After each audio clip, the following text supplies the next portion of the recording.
Allahumma akhrijna min zulumatil wahmi wa akrimna binuril fahmi waftah alaina bima'rifatil ilmi wa sahhil akhlaqana bil hilm waj'alna mimman yastami'una al-qawla fayattabi'una ahsanah. Allahumma ati nufusana taqwaha wa zakkiha anta khairu man zakkaha anta waliyuha wa maulaha. Allahumma arinal haqqa haqqan warzuqna ittiba'ah wa arinal batila batilan warzuqna ijtinabah. Allahumma anfa'na bima 'allamtana wa 'allimna ma yanfa'una wa zidna ilman wa huda amma ba'd. Alhamdulillah, muslimin hadirin jemaat yang saya hormati, moga-moga kita semua dirahmati dan diberkati oleh Allah Subhanahu wa taala, dan moga-moga kita semua dikurniakan oleh Allah Subhanahu wa taala kefahaman yang baik di dalam urusan agama dan keikhlasan yang menyeluruh di dalam menuju kepada ridha Allah Subhanahu wa taala.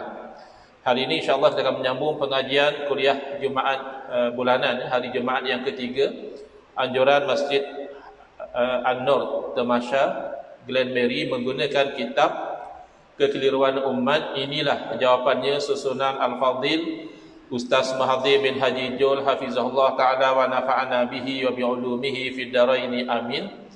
Kita sampai ke muka surat 37, iaitu penghujung kepada bab yang pertama berkaitan tentang tajuk bid'ah. Itu hari ada yang hadir ke masjid kita tanya tak habis-habis lagi ke bab bid'ah. InsyaAllah hari ini habis. Kepada yang bertanya, hari ini insyaAllah kita akan khatam bab bid'ah. Tapi bab yang kedua masih ada kaitan juga, iaitu bab at-tarku. Apa hukum kita melakukan perbuatan-perbuatan yang ditinggalkan oleh Nabi SAW? Adakah boleh Nabi tak buat, tiba-tiba kita buat? Itu bab yang kedua.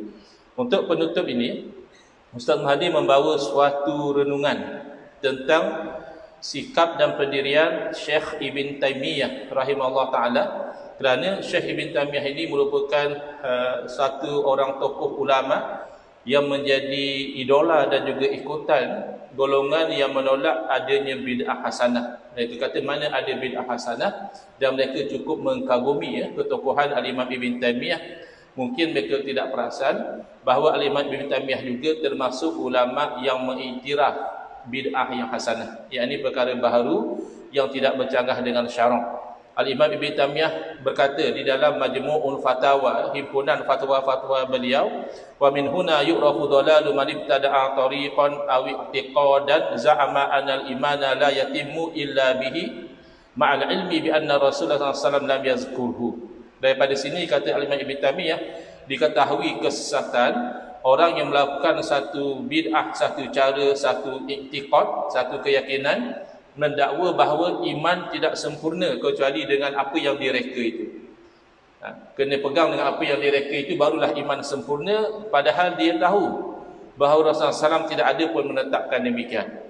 Yang seperti ini kata Al-Imam Ibn Taymiyah sesat, bid'ah yang sesat. Wa ma khalafa an-nususa fa huwa bid'atun bi ittifaqil muslimin. Mana-mana perkara baharu yang bercanggah dengan nas, bercanggah dengan Quran hadis, maka itu bid'ah, yakni yang sayyi'ah, bid'ah yang buruk dengan kesepakatan orang Islam. Ini poin dia. Wa ma lam yu'lam annahu khalafaha faqad la yusamma bid'atan.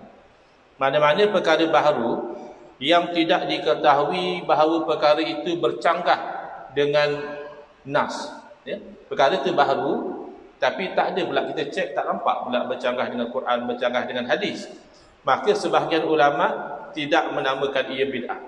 Kerana sebahagian ulama mengkhususkan bid'ah ini hanya perkara baharu yang bercanggah dengan syarak saja. Tetapi ada juga ramai ulama yang masih menamakan ia bid'ah. Kenapa? Kerana baharu.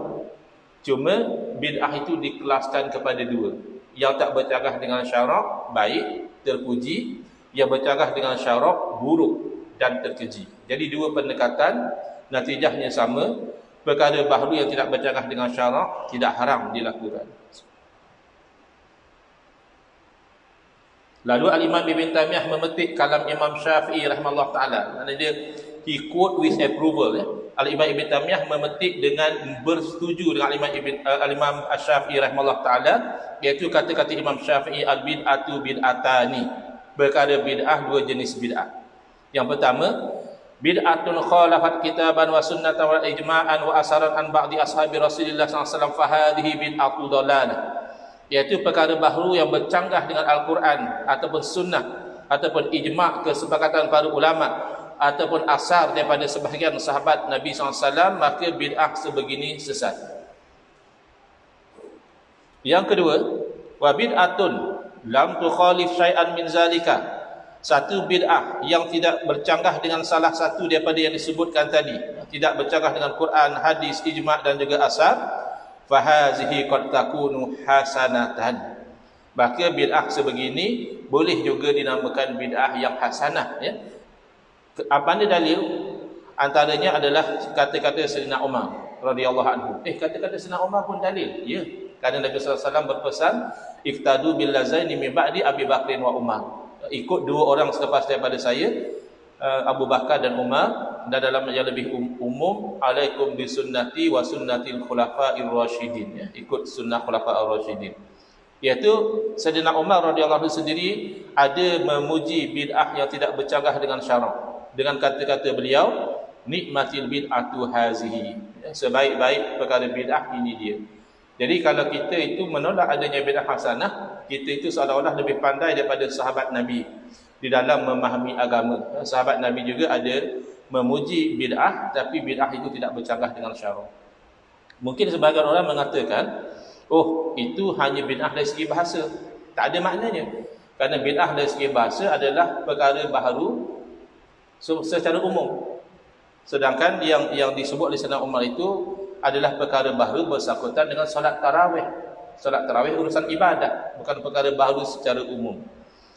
Dan ini adalah kalam Imam Syafi'i yang dipetik oleh Imam Ibn Taymiyah dalam keadaan beliau setuju dengan pandangan Imam Syafi'i rahimahullah ta'ala. Bukan itu sahaja, bahkan beliau sendiri mengamalkan bid'ah hasanah. Antaranya, ini dicerita oleh murid Al-Imam Ibn Taymiyah sendiri, dalam riwayat hidup guru beliau, ketika Imam Umar bin Al-Bazzar, murid kepada Imam Ibn Taymiyah, mengesahkan amalan Imam Ibn Taymiyah dalam Al-A'lam Al-Aliyah fi Manaqib Ibn Taymiyah, biografi beliau. Saya terus terjemah, ya, saya tidak baca yang bahasa Arab atas faktor masa, kita zuhur makin awal sekarang ini. Saya terus pada terjemahan, tapi itu nama kitabnya, Al-A'lam Al-Aliyah fi Manaqib Ibn Taymiyah, oleh Imam Al-Bazzar. Kata beliau, setelah Imam Ibn Taymiyah selesai daripada solat, lalu dia memuji Allah Ta'ala, menyebut Alhamdulillah. Beliau dan juga orang-orang yang hadir dengan beliau, ya. Jadi maknanya zikir berjamaah yang dikatakan bid'ah oleh sebahagian, diamalkan oleh Al-Imam Ibn Taymiyah. Beliau bukan lepas semayang dia lari wirid seorang-seorang, tidak. Beliau berwirid beramai-ramai, ya. Dalam bahasa Arab dia kata huwa wa man hadara, maknanya beliau dan jemaah yang lain berwirid. Dan wirid dengan yang warid, iaitu, ya, ini jelas bukan bid'ah lah, ini warid daripada Nabi SAW, Allahumma antas salam wa minkas salam tabarakta ya dzal jalali wal ikram. Kemudian Al-Imam Ibn Taymiyah berpusing menghadap kepada jamaah. Ini juga ikut sunnah, ya, kerana Nabi SAW lepas jadi imam, baginda menghadap kepada jamaah. Kemudian bertahlil dengan tahlil-tahlil yang warid, kemudian bertasbih, bertahmid, bertakbir yang warid dalam hadis 33, tutup dengan yang ke-100 dengan la ilaha illallah wahdahu la syarikalah. Kemudian berdoa dengan jemaah sekali untuk kebaikan orang Islam dan sebagainya. Jadi ada orang zaman sekarang berani melabelkan kononnya doa beramai-ramai itu wulu, kata dia. Doa beramai-ramai itu adalah satu sikap yang melampau, sedangkan diamalkan oleh para ulama, termasuk daripada generasi salaf, termasuk Imam Ibn Taymiyah. Dan telah diketahui menjadi satu kebiasaan bagi Imam Ibn Taymiyah bahawa selepas daripada salat subuh beliau tidak bersembang. Yang ni banyak yang nak ikut sunnah, tak ikut. Boleh banyak sembang daripada wirid, ya. Tapi beliau tidak. Imam Ibn Taymiyah tidak banyak bersembang. Maka beliau terus berzikir, memperdengarkan dirinya sendiri, dan mungkin sebahagian yang hampir dengan beliau pun dengar. Bukan terlampau perlahan sangat, dan bukan terlampau kuat sangat. Kemudian beliau kerap memandang ke atas sambil berzikir. Ini juga tidak warid daripada Nabi SAW, tapi ini kebiasaan Al-Imam Ibn Taymiyah. Dan begitulah sehingga matahari telah meninggi dan selesai waktu daripada larangan solat. Ketika saya tinggal dengan beliau di Dimashq, iaitu di Syria, saya memerhatikan yang mana beliau tu ketika berwirid, beliau bawa saya tu duduk hampir dengan beliau, di samping beliau, jadi saya boleh dengar apa yang Imam Ibn Taymiyah baca ketika beliau berzikir. Jadi saya dapati beliau membaca Al-Fatihah rupanya. Jadi daripada lepas sembahyang subuh sehingga terbit matahari, beliau membaca Al-Fatihah. Berapa kali? Yukarriruha. Beliau mengulang-ulang baca Fatihah. Jadi bid'ah. Bahkan ada sebahagian daripada orang, kita baca Fatihah sekali pun dia marah. Oh, ni tak ada dalil dia baca Fatihah lepas sembahyang. Dia dalil khusus mungkin tidak ada. Tetapi dalil umum, kenapa? Nak tengok rasional, kenapa Imam Ibn Taymiyah mengamalkan wirid yang tidak warid secara khusus daripada Nabi SAW, iaitu mengulangi bacaan Fatihah daripada lepas salat subuh sehingga terbit matahari. Saya berfikir, kata Imam Al-Bazzar, kenapakah Imam Ibn Taymiyah ni sentiasa baca Al-Fatihah? Kenapa tak baca surah lain? Kan ayat macam ni pun ada orang kita kata macam itu. Kenapa kalau dengar orang meninggal saja Al-Fatihah? Padahal kan inna lillahi wa inna ilaihi raji'un. Betul ya. Sebutlah inna lillahi wa inna ilaihi raji'un. Itu zikir yang warid kalau kita dengar musibah. Tetapi tidak menghalang kalau kita itu nak membaca Fatihah. Kenapa Fatihah? Ya, kalau Al-Baqarah kan letih. Tuan-tuan, kita ada kematian jamaah ya, Al-Baqarah. Oh, letih kita. Muncullah Al-Fatihah, masing-masing hafal dan bacaan pun tak lama mana. Tapi kenapa Imam Ibn Taymiyah Al-Fatihah mengulang-ulang? Nanti kata Imam Al-Bazzar, jelas bagi saya, tapi wallahu a'lam lah, Allah yang lebih tahu. Tapi kalau saya perhati tengok, tujuan beliau membaca Fatihah itu adalah kerana beliau nak menghimpunkan dua pandangan. Kerana dalam hadis ulama berbeza pandangan. Sebahagian ulama mengatakan lepas sembahyang subuh itu lebih aula kita berzikir. Sebahagian ulama lagi kaji hadis juga, masing-masing kaji hadis, tapi sampai kepada rumusan yang berbeza. Sebahagian ulama mengatakan tak, pada waktu itu yang afdal adalah tilawah, baca Al-Quran. Jadi masing-masing ada hujah, ada dalil. Sebahagian kata yang afdal adalah berzikir, sebahagian kata yang afdal adalah baca Al-Quran. Maka kata Imam Al-Bazzar, tujuan Imam Ibn Taymiyah baca Fatihah kerana Fatihah boleh dianggap zikir. Dalam masa yang sama, Fatihah juga ayat Quran. Maka kalau beliau membaca Al-Fatihah, bagi ulama yang mengatakan berzikir lebih afdal, beliau termasuk antara orang yang mengamalkan yang afdal. Tapi kalau ulama yang mengatakan tidak, baca Al-Quran lebih afdal, maka Fatihah Al-Quran, maka beliau juga masih termasuk di kalangan orang yang mengamalkan amalan yang lebih afdal. Sebenarnya dua-dua boleh. Kalau sebut afdal tu kita sudah faham, dua-dua boleh. Zikir boleh, baca Al-Quran boleh. Mana lebih afdal? Kalau satu tak boleh, orang tak tanya lebih afdal. Mana lebih afdal? Jadi cikgu ke jadi perompak? Mana? Macam itu. Orang tak tanya, perompak tu kan haram. Orang tanya mana lebih afdal, jadi cikgu ke jadi menteri, misalnya gitu. Itu kan munasabah. Sebab sama-sama boleh, sama-sama harus, tapi mana lebih afdal? Jadi guru ke jadi menteri? Sebagian orang berkata, oh jadi guru lebih afdal, sebab itu ada hari guru, tak ada hari menteri. Macam tu. Jadi menteri lebih afdal, kata yang seorang lagi, sebab menteri ni kuasa dia tu merangkumi lebih ramai orang, macam-macam punya pandangan. Tapi bila sebut lebih afdal, kita faham kedua-duanya boleh. Cuma yang mana yang lebih afdal, Al-Imam Ibn Taymiyah di dalam berwirid, berzikir lepas sembahyang subuh, itu mengamalkan bid'ah yang hasanah. Kalau secara khusus tidak ada anjuran daripada Nabi SAW menyuruh supaya kita itu mengulang-ulang membaca Al-Fatihah, tidak ada surahan khusus. Tapi masih terpayung dengan dalil umum menuntut kita memperbanyakkan membaca Al-Quran, dan masih dalil umum menuntut kita memperbanyakkan zikrullah, berzikir kepada Allah Subhanahu Wa Taala. Jadi sebagai kesimpulan, dalam tempoh 5 minit saya cuba simpulkan, iaitu yang pertama, bid'ah dari segi bahasa apa sahaja perkara baharu yang dahulu tidak ada. Bid'ah dari segi syarak, ulama ada dua pendekatan. Sebahagian mengatakan apa yang tak ada zaman Nabi itu bid'ah. Sebahagian mengatakan apa yang baharu yang tidak ada dalil itu saja bid'ah. Yang ada dalil jangan nama bid'ah. Tetapi kesimpulan sama, kedua-dua golongan ulama bersetuju syarat apa-apa sahaja perkara baharu, sama ada urusan dunia atau urusan agama, tidak boleh melanggar Quran, sunnah, ijma' dan sebagainya. Kalau ada melanggar, maka hukumnya haram. Nak namakan itu bid'ah saja boleh, nak namakan bid'ah sayi'ah juga tidak merubah apa-apa, hukumnya haram.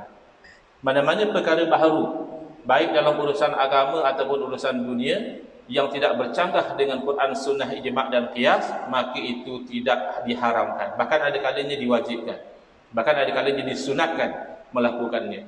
Nak namakan perkara baharu tadi bid'ah hasanah, itu dilakukan oleh ramai ulama. Tak nak namakan bid'ah langsung sebab ini tak bercanggah dengan syarak pun boleh, sebagaimana yang dilakukan oleh sebahagian ulama. Dengan tidak menafikan, ada kalanya ulama sesama ulama juga dalam menilai hukum satu perkara baharu berbeza pandangan atas banyak sebab. Saya bagi contoh, misalnya orang yang lepas solat dia sujud. Kan kadang-kadang kita tengok orang macam itu. Lepas tunaikan solat dia sujud. Jadi kita kata sujud apa ni? Di situ ulama khilaf. Sebagian ulama mengatakan itu adalah sujud syukur. Orang ini bersyukur dia dapat tunaikan solat, maka dia sujud. Sujud syukur bukan bid'ah. Sujud syukur sesuatu yang disyariatkan. Sujud, ada sujud dalam sembahyang, ada sujud syukur, ada sujud tilawah. Bila baca ayat sejadah, kita disunatkan sujud. Jadi hamba Allah ni sujud syukur. Dan sebahagian ulama yang lain, dan inilah pendapat yang muktamad dalam mazhab kita, itu adalah bukan sujud syukur. Kerana sujud syukur bukan disyariatkan kita setiap nikmat yang berpanjangan pun kita sujud syukur. Dia nikmat yang sekali-sekala, yang tiba-tiba datang. Tiba-tiba kita selamat daripada kemalangan, orang lain semua cedera, kita seorang selamat. Tiba-tiba kita dinaikkan pangkat. Yang nikmat yang sekali-sekala macam ini, kita disunatkan sujud syukur. Kalau tidak, memanjang kita sujud syukur. Nikmat iman besar, nikmat Islam besar, nikmat mata besar, nikmat pendengaran besar. Adakah setiap kali kita sujud syukur? Tidak. Maka di sisi ulama ini, sujud semacam itu adalah bid'ah yang sayyi'ah. Kerana sujud adalah ibadah. Tidak ada dalil bahawa kita itu disuruh sujud selain daripada yang tiga tadi, selesai daripada solat. Ini adalah kemungkinan yang berlaku. Sama juga macam solat sunat waraib, yang mengatakan hadis itu betul, kata dia ada sembahyang macam itu. Yang menilai tidak, ini hadis ini palsu. Hadis palsu sebenarnya bukan hadis. Maka solat sedemikian sebenarnya tidak ada dalil. Maka ini bid'ah yang munkarah, ini bid'ah yang buruk. Kerana solat yang khusus sebegitu perlu kepada dalil. Adapun solat yang umum, solat sunat mutlak, itu pada bila-bila masa yang tidak dilarang kita melakukannya, boleh kita lakukan. Jadi insya-Allah dalam kuliah yang akan datang kita masuk bab baru. Kawan kita yang tanya, kita jawab bab bid'ah dah habis. Bab baru ikut at-tarku, ya. Apakah boleh kita melakukan perbuatan yang Nabi SAW sendiri baginda tidak lakukan? Wallahu a'lam. Bismillahirrahmanirrahim. Alhamdulillahirabbil alamin, wassalatu wassalamu ala asyrafil anbiya'i wal mursalin wa ala alihi wa sahbihi ajmain. Allahumma shrah sudurana wa ahsin akhlaqana wa azim ujurana wa nawwir qulubana bi nuri hidayatika kama natarda bi nuri syamsika abadan abada bi rahmatika ya arhamar rahimin. Allahumma anqulna min dhulil ma'siyati ila izzit ta'ati ya arhamar rahimin. Wa sallallahu ala sayyidina Muhammadin wa ala alihi wa sahbihi wasallam walhamdulillahi rabbil alamin.